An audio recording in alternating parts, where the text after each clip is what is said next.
Hello, everybody, and welcome to the Rocky Top Insider post-game reaction show here, coming at you from Lindsey Nelson Stadium following Tennessee baseball's 7-6 loss against Wake Forest in Game 6 of the Knoxville Regional. Game 1 of the Knoxville Regional Final. Wake Forest forces a Monday game here in the Knoxville Regional tomorrow. Winner advances to the Supers, loser goes home. Ryan, Wake Forest walked it off, actually, with an RBI walk. Walk-off walk. Yeah, not the most entertaining way to walk things off, but a 4-pitch walk issued to Jack Winney ends it here as Wake Forest wins a really tight ball game. Yeah, for sure. And I think, a game that was pretty well played on both sides. You'd probably a little bit from Tennessee's offense left to be desired, especially down the stretch of the game. But, overall, I don't think Tennessee played all that bad. A couple mistakes, and then Antonio Vitello said it kind of just snowballed on them there in the ninth inning. Leadoff walk on 4 pitches, single that just kind of splits Curley and Keelan up the middle. The bunt, it was a really good bunt. It was going to be a tough play for Nate Snead to make it first, but he looked at third and he didn't have any chance to make a play there.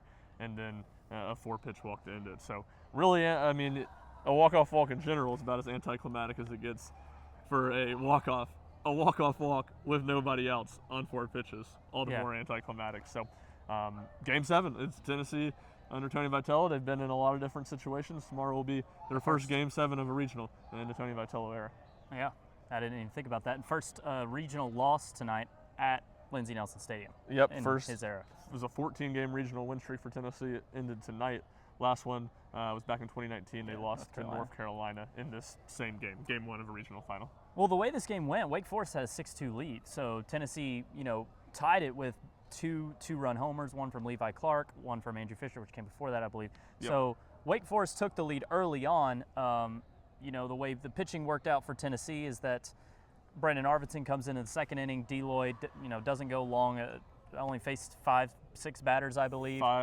It was in the 6th batter, I think. Right, 1-2 count to Austin Hawk. So the only run D. Lloyd gives up is that solo homer in the first. But Brandon Arvidsson comes in, and the first 2 innings for him, a little rocky, gets hit around a couple of times. Those back-to-back RBI doubles. But then in the 4th inning, gives up a 2-run homer. After that, he had gotten 6 outs prior to that 2-run homer. After that, completely dominant for the remainder of his outing in that 3 1/3. Sets a career high in strikeouts tonight with 12, throws 108 pitches.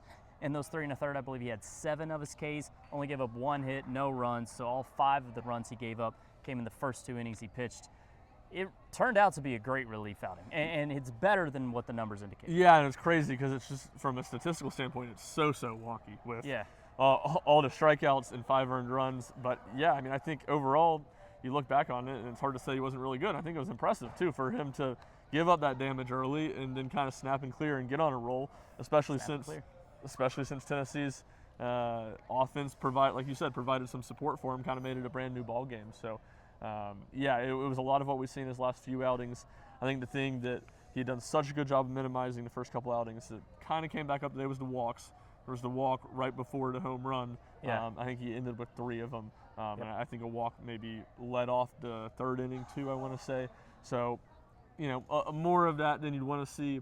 But as a whole, it wasn't like some debilitating thing. And he was really effective. And if Tennessee can find a way to win the Game 7 tomorrow, I think you head to Fayetteville, most likely head to Fayetteville, with a lot of trust in Brandon Arvidsson. Oh, no doubt. And, his outings are, like you talked about the stat line tonight, the highs of Brandon Arvidsson are just so high. He can look unhittable, but then you talked about the command. Sometimes he gives up hits. So there's a wide range of outcomes with Arvidsson, but you're seeing him be able to overcome some adversity and be a true dog out of the bullpen for Tennessee right now. Last 2 big, extended relief outings. I know he threw 7 pitches a night ago, but the real last 2 outings. And then, Nate Snead, we talked about how the 9th went wrong. It was electric how he was able to get out of the 8th inning, that crazy triple that Dalton Bargo lost in the air. But, alas, just can't toss up another 0 to send it to extras. When you look at the pitching tomorrow, Tony Vitello did not confirm who would start. We said this last night, but feels like it would be Tegan Kuntz. I'm not going to I wouldn't put a lot of money on it, I guess. Braden Krenzel's fresh. Tanner Franklin's fresh. AJ Russell could throw again if he absolutely needed, and then there's a guy by the name of Liam Doyle who's in Tony Vitello's era. So a lot of options tomorrow, I guess. Maybe Dylan Loy opens again. Yeah, never know. He's still king. I would think he's going to pitch tomorrow at some point. So, Yeah, I mean, I said it yesterday. I would again be surprised if Tegan Kuntz is not a starter tomorrow. But who knows? At the very least, he's going to have to eat a lot of outs for Tennessee tomorrow, one way or another. So You'd think. yeah, I don't know. There's no other alternative tomorrow other than him. The plan being for him to eat a lot of outs. Maybe he gets rocked, and you know other guys end up having to step up. But you know, going into the day, AJ Russell and the two starters were the only guys that were washed. Everybody else, you said, everybody else, all hands on deck. Tomorrow, I mean, we'll see. I mean, season's on the line, so. Yeah, Brandon Arvidsson threw 100 pitches today. He's definitely not throwing. Yeah, he's definitely not throwing. AJ Russell threw, what was 53. 53. So he could he's give plausible. you an inning. He's plausible to give. I mean, him Aaron an Combs inning. was doing that a lot last year. Yeah, and AJ's. I think that's where you're talking about the season on the line type of thing. I Yeah. think in normal circumstances, coming off Tommy John, that wouldn't be the case. But I think, yeah, he probably is, and I'm skeptical on seeing Liam Doyle. We'll see. I know Liam Doyle wants to, and Liam Doyle is as big as a dog as they come. But that would be pretty crazy if he did. And if he did, I would imagine no more than 20 pitches. Oh yeah, you know, it'd be an inning max, I think, and it'd probably be later in the game. Probably be a batter, try to close the door. Batter, two batters, try to close the door. One thing I wanted to mention is Wake Forest threw two of their top bullpen arms tonight as well. Josh Gunther and Hayden Lefew, who made Tennessee look silly there in the ninth. What an inning from him. Yeah, really impressive. Strikes out the side, top of the lineup, 1-2-3 on 13 pitches. Dude threw 48 pitches a night ago, too, against Miami of Ohio, or a day ago. So, how many did he tip the cap to him. He just pitched the ninth today, right? Yeah, so just 13 today. Yeah, I mean, look, Wake Forest, we're talking about Tennessee, and I'm going to write about this, so I'll dive into the numbers more. I imagine Wake Forest is in a worse spot pitching-wise.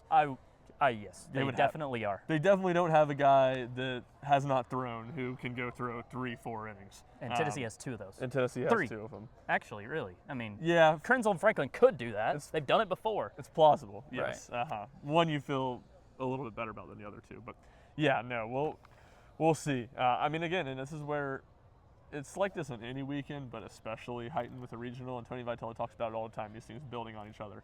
Matthew Dallas, what he did for Wake Forest in Game 1 today, pitching well into the 8th inning, was huge. It gave Wake Forest pitching staff a second wind and made it a lot more plausible. I think I wrote it at the time, it made it a lot more plausible for them to win tonight, and it was still going to be really, really hard for Wake to win a Game 7 on Monday. So I still like where Tennessee sits, but their back's against the wall. They haven't been great in Game 3s this season, or series deciding games. Obviously, just a little bit different. But I do like where Tennessee sits, even with the loss tonight. Yeah, I think I have to agree. I'm just a little surprised Tennessee lost tonight, frankly. You know, I know Wake was able to throw some good arms, but I just really expected Tennessee to close things out.